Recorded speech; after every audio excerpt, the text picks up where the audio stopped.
Dakor Thasra road પર reflector કામગીરીને લઈને ગંભીર સવાલો ઊભા થયા છે। માર્ગ અને મકાન વિભાગ દ્વારા કરવામાં આવેલી કામગીરીમાં સરકારી નાણાંના વેડફાટના આક્ષેપો સામે આવ્યા છે। મળતી માહિતી મુજબ 17 ડિસેમ્બર 2025ના રોજ ડાકોર ઠાસરા રોડ પર રિફ્લેક્ટર લગાવવામાં આવ્યા હતા, પરંતુ આ રિફ્લેક્ટર હલકી ગુણવત્તાના હોવાના આક્ષેપો સાથે ગણતરીના સમયમાં જ તૂટી ગયા હોવાનો દાવો કરવામાં આવી રહ્યો છે।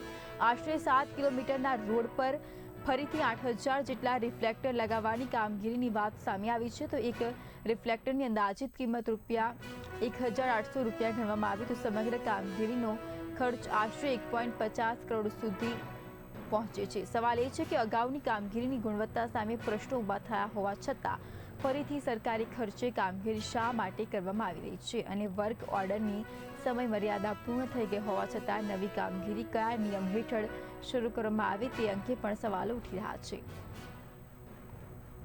એમ કે ઝાલા, ડેપ્યુટી એન્જિનિયર, ડાકોર।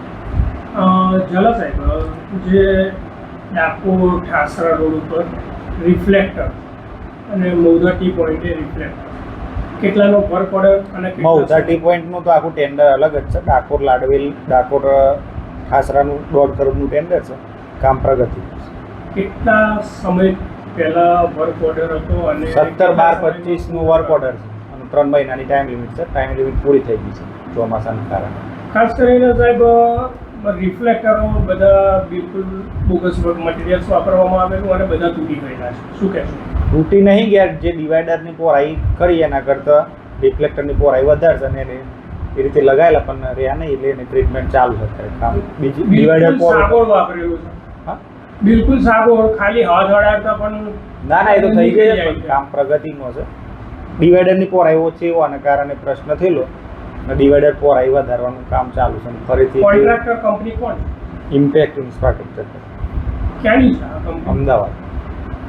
અત્યારે જે કામગીરી ચાલે છે એ કોન્ટ્રાક્ટર દ્વારા કોન્ટ્રાક્ટર દ્વારા R&B ના કોન્ટ્રાક્ટર દ્વારા